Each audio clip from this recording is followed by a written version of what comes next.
Bienvenue à cette leçon 9 intitulée « Comme des agneaux au milieu des loups ». Si vous me permettez, je vais vous provoquer un petit peu aujourd'hui. Je vais vous confronter et vous donner matière à réfléchir. Alors j'espère que vous êtes prêts. Nous recevons de plus en plus de retours concernant mon nouveau livre « L'appel de Jésus ». Voici le commentaire d'un Canadien. « Ma plus belle lecture après celle de la Bible. Ce livre est un incontournable, en particulier pour le corps de Christ. Il s'agit d'un appel urgent à se réveiller pour nous qui vivons dans les derniers temps, afin que dans notre marche avec le Seigneur, nous revenions à notre premier amour avec joie et enthousiasme. » Cette personne affirme donc qu'il s'agit de sa meilleure lecture après celle de la Bible. Et je crois sincèrement que lorsque vous lisez le livre dans son entièreté, ou si vous poursuivez cette série de vidéos avec moi, vous ne le regretterez pas. Pourquoi ? Car au fil des vidéos, nous allons approfondir Luc chapitre 10 et décortiquer ce que Jésus dit verset après verset. Et puis plus tard, nous rajouterons davantage de consistance à tout cela, afin que vous puissiez être armés pour vivre cette vie que Jésus a préparée pour vous. Après que Jésus ait déclaré au début de Luc 10 que la moisson est prête mais les ouvriers peu nombreux, il dit que nous devrions prier le maître de la moisson d'envoyer des ouvriers. Et c'est quelque chose que nous avons déjà abordé précédemment. Puis dans Luc 10, verset 3, Jésus dit ceci, « Partez, voici, je vous envoie comme des agneaux au milieu des loups. » C'est ce que nous allons voir aujourd'hui. La toute première chose que Jésus dit est « Partez, allez-y ». Il faut tout d'abord réaliser que la moisson est prête. La moisson est abondante. La moisson n'est pas le problème. Le problème, ce sont les ouvriers. Et dans le dernier épisode, nous avons vu que nous devrions prier le maître de la moisson d'envoyer des ouvriers. Mais ensuite, Jésus ajoute « Partez ». Ou en d'autres termes, sortez dans la moisson. Sortez dans la moisson. Pourquoi ? Parce que la moisson ne va pas venir à nous. Essayez d'imaginer un fermier dans un monde réel, qui se tient debout et qui regarde la moisson. Et quand il regarde la moisson, il voit que celle-ci est grande, la moisson est abondante et la moisson est mûre. La moisson est si prête, la moisson est tellement mûre, et il tressaillit de joie. Que fait-il ? Il ouvre la porte de la grange, puis il regarde la moisson. Et alors ce fermier se met à dire « Moisson, allez, entre dans la grange !» Et puis il regarde la moisson et il remarque quelque chose d'étonnant. Il voit que la moisson ne rentre pas dans la grange. Alors il commence à réfléchir. Qu'est-ce qui ne va pas avec la moisson ? Peut-être que la moisson ne m'entend pas. Peut-être dois-je crier un peu plus fort. « Moisson, moisson, entre, je t'en prie. Moisson, la grange est prête pour toi. Entre, moisson. » Et il crie de plus en plus fort. Mais malgré tout, la moisson ne rentre pas. Il se met alors à se demander ce qui ne va pas avec cette moisson. Pourquoi la moisson ne veut pas venir dans la grange ? Et puis il regarde la grange et se dit en lui-même « Oh, maintenant je sais, la grange est sale. La moisson ne voudrait pas venir dans une grange sale, voyons. » Alors il se met à réparer la grange. Il évacue toute la saleté et il pose une belle moquette sur le sol de la grange. Il installe même une machine à café dans la grange. Il la répare, met des lumières et il rend la grange si chaleureuse. Il rajoute même un son d'ambiance agréable. La grange est tellement magnifique et accueillante maintenant. Puis il ressort, regarde la moisson et dit « Moisson, entre !» Mais la moisson ne vient toujours pas. Pourquoi ? Parce que la moisson se moque que la grange soit confortable ou non. La moisson ne peut pas se lever et entrer dans la grange toute seule. La moisson n'a pas été créée pour venir dans la grange toute seule. La seule chose qu'il a réussi à faire en réparant la grange, en la rendant confortable avec de la belle musique, des lumières, un canapé et une machine à café, c'est que maintenant les ouvriers sont assis dans la grange et ne veulent même plus sortir. La seule chose que nous obtenons réellement en rénovant nos églises, c'est qu'en devenant si confortables et chaleureuses, plus personne ne souhaite les quitter. Mais vous savez, les gens qui sont dehors, la moisson, les pêcheurs, ils se moquent de la subtilité des églises. La moisson n'a pas été conçue pour se lever et entrer dans la grange. Non, les ouvriers ont été créés pour se lever et sortir dans la moisson. C'est ce que nous aurions dû faire dans les églises plutôt que de faire des églises esthétiques en espérant que les gens viennent à nous. Nous devrions former et équiper les ouvriers à sortir. Et encore une fois, je tiens à dire que vous n'avez pas besoin de vous tenir sur une estrade en Afrique. Il vous suffit de sortir dans la moisson qui se trouve à portée de main, de trouver la personne de paix et de demeurer dans leur maison, mangeant et buvant ce qu'ils vous serviront et mettez en pratique toutes les choses que nous allons voir plus loin dans ce livre. Dans nos églises, ne faisons-nous pas exactement la même chose que le fermier ? Nous consacrons beaucoup de temps, d'argent, des ressources pour rendre nos églises, nos granges, plus agréables et chaleureuses avec une belle moquette et des lumières. Nous jouons même de la musique pour créer une belle atmosphère. Nous faisons tout cela avec l'intime conviction que si l'église est agréable et chaleureuse et la prédication pertinente, alors les gens commenceront d'eux-mêmes à venir dans l'église pour être sauvés. Pour vous dire franchement, c'est ce que font la plupart des gens. Oui, bien sûr, vous pouvez voir quelques fruits par cet intermédiaire. Bien sûr, il y a aussi des gens aujourd'hui qui quittent une église pour en rejoindre une autre. Mais pour un pécheur, oui, vous pouvez voir quelques fruits, mais je vous garantis que vous verrez bien plus de fruits si vous commencez à former et à équiper des ouvriers pour sortir dans la moisson. Pourquoi ? Prenons l'exemple d'une église comptant 100 personnes, et vous avez quelques personnes supplémentaires qui viennent par-ci par-là. Mais combien de fois avez-vous vu une église avec 100 personnes la première année, puis 200 l'année suivante, puis 400, 800, 1600, 3200, 6400 ? On ne voit pas cela. Pourtant, il s'agit d'une croissance de simplement 100%, une personne menant une autre personne à Christ par an. Pourquoi ? Parce que la plupart des gens de l'Église n'amènent jamais personne à Christ. Ils ne sont pas équipés pour cela, ils ne savent pas quoi faire, ils ne sortent pas pour le faire. Et c'est ce à quoi vous êtes appelés, à conduire des gens à Christ. Vous n'êtes pas appelés à vous contenter d'aller à l'Église pendant que d'autres se mettent en action. Vous êtes appelés à rassembler la moisson, à conduire les gens à Christ. On en revient à cette conclusion que la moisson n'est pas le problème. La moisson n'a jamais été le problème. Nous sommes le problème. Le problème, c'est vous et moi.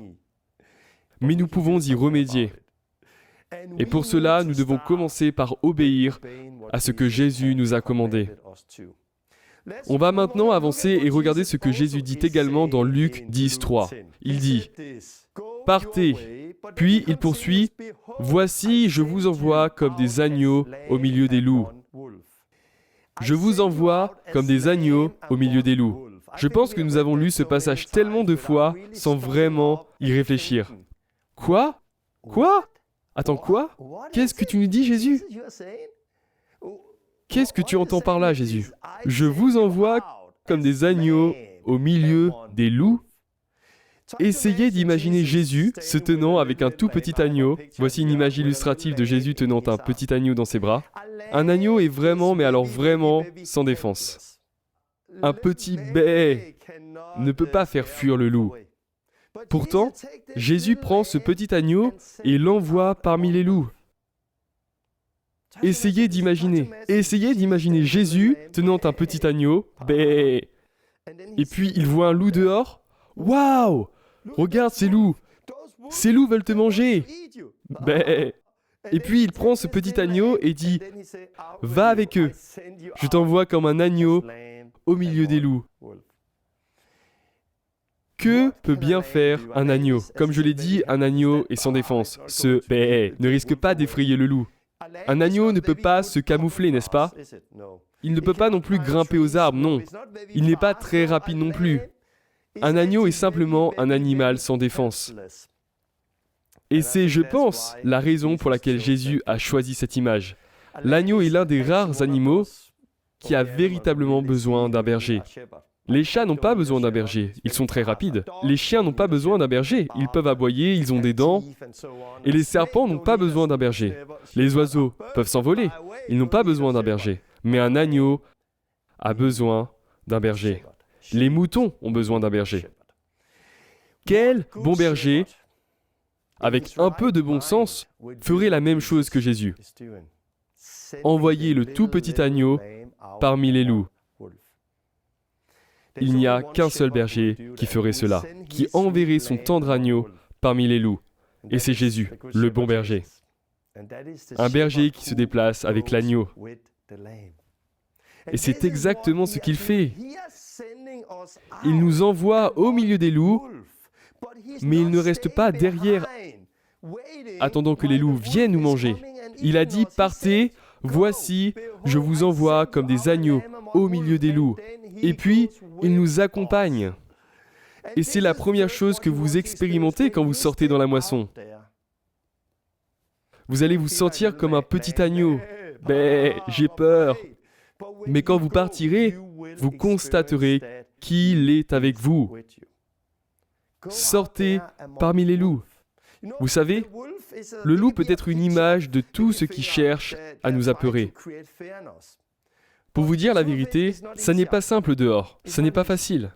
Et il n'a jamais promis que ça serait facile. Il a déclaré que nous vivrons des persécutions. Il a prévenu que les gens parleraient mal de nous. Il a même dit que certains d'entre nous seraient battus, jetés en prison et tués. Il ne nous a pas promis que ce serait facile, mais il nous a promis qu'il serait avec nous. Aujourd'hui, dans les églises, beaucoup de ces bergers font le contraire de Jésus. Ils retiennent les agneaux loin des loups. Dès que quelqu'un est sauvé, ils réagissent comme ça. Non, non, non, rentre ici dans cette belle église. Oh, ne sors surtout pas. Et quand les gens commencent à sortir, faites très attention, il y a des loups dehors qui veulent vous dévorer. Revenez parmi nous. Et nous gardons ainsi les gens loin des loups. Mais pourtant, c'est dehors que se trouve la moisson. Et nous ne devrions pas retenir les gens loin des loups. Oui, les loups sont là, mais Jésus est là aussi. Jésus nous accompagne et nous avons besoin de l'apprendre. Revenons à la lecture de mon livre. Alors, n'ayez pas peur, faites le premier pas et vous verrez que Jésus est avec vous. Jésus nous a dit à vous et moi, partez. Nous devrions sortir comme des agneaux au milieu des loups. Il n'a pas dit « Restez ici parce qu'il y a des loups dehors ». Non, il a dit « Partez ». Oui, il y a des loups dehors. Et ils ne disparaîtront jamais. Ils sont là pour vous faire peur, rien de plus. Rappelez-vous de cela la prochaine fois que vous ferez le premier pas d'aller voir quelqu'un et que vous ouvrirez la bouche pour parler de Jésus avec des gens que vous connaissez ou que vous ne connaissez pas. Vous pouvez ressentir de la peur. Vous pouvez avoir l'impression d'être un petit agneau qui ne dirait que « bé » pendant que vos jambes tremblent, comme un petit agneau qui vient de naître, essayant de faire ses premiers petits pas. Mais souvenez-vous alors des paroles de Jésus. Et au lieu de dire « bé », dites « Amen », en sachant que Jésus vous accompagne. Puis osez faire ce premier pas de foi. Ce que nous venons de lire n'est pas anodin. Ce que Jésus a dit est réel. Il nous envoie comme des agneaux au milieu des loups. Et oui, nous allons ressentir de la peur. La peur est là. La peur ne va jamais complètement disparaître. Elle ne disparaîtra pas. Elle n'a pas disparu de ma vie. Mais j'ai pu expérimenter tellement de fois comme un petit agneau, alors que je faisais ce premier pas de sortir, de réaliser que waouh, ça s'est bien passé. Waouh, Jésus était avec moi. Au moment où j'ai franchi le pas, au moment où j'ai ouvert la bouche, au moment où j'ai posé les mains sur les gens, j'ai réalisé que ce n'était pas aussi terrifiant que je ne le craignais. Jésus m'a donné de la force. Jésus était avec moi. Je ne l'oublierai jamais. Et puis oui, on peut parfois oublier lorsqu'on se remet à le faire. Mais tout de même, on en garde quelques souvenirs et on se rappelle « Ah, mais Jésus était avec moi la dernière fois. Alors il sera avec moi cette fois-ci. Et puis la fois d'après, il était avec moi la dernière fois. Et la fois d'avant. Alors il sera également avec moi cette fois-ci. Et ainsi de suite, et ainsi de suite. La peur ne disparaîtra donc jamais. Mais vous vous souviendrez par vos expériences qu'il est avec vous. Et par conséquent, cela devient de plus en plus simple et encore plus simple et plus simple. Je tiens donc à vous encourager, vous derrière votre écran, et vous dire une chose, n'ayez pas peur, allez-y.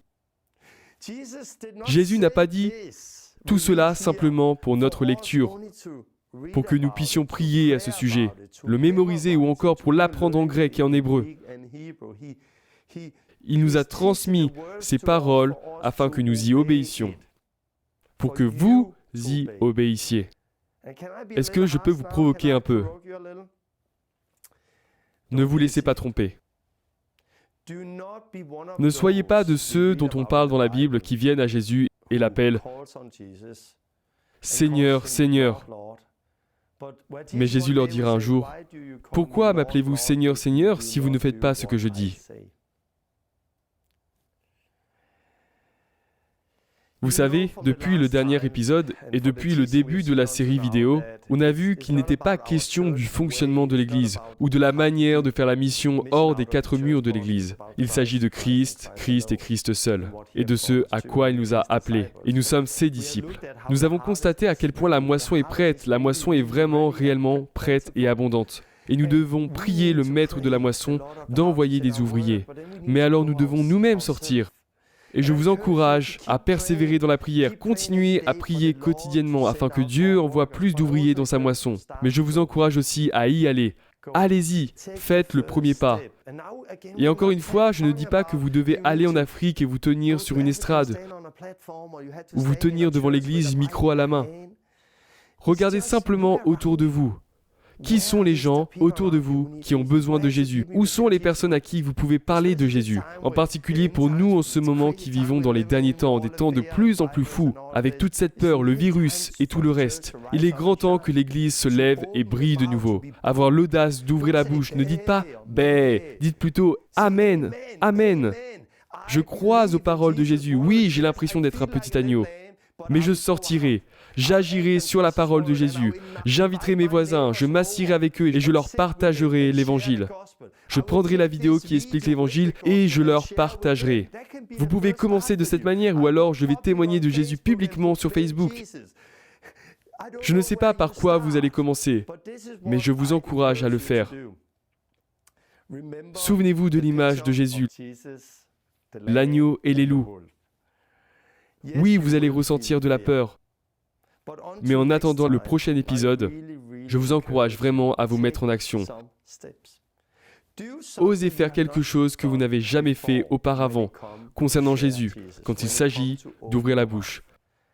Personnellement, je me souviens de la première fois où j'ai prié à voix haute. C'était un grand pas pour moi. Je me souviens de la première fois où j'ai ouvert la bouche pour parler de Jésus à quelqu'un que je ne connaissais pas. C'était un grand pas pour moi. Je me souviens de ces premières fois. C'était beaucoup d'efforts. Pourquoi? Parce que tout début est difficile. Surtout quand vous parlez de Jésus.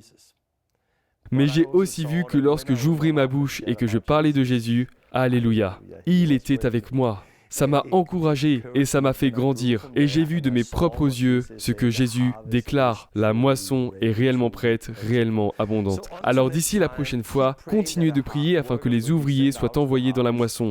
Mais faites aussi un pas de foi. Faites quelque chose que vous n'avez jamais fait auparavant. Parlez de Jésus à quelqu'un. Faites quelque chose que vous n'avez jamais fait auparavant et voyez si Jésus n'est pas avec vous. À la prochaine. Salut.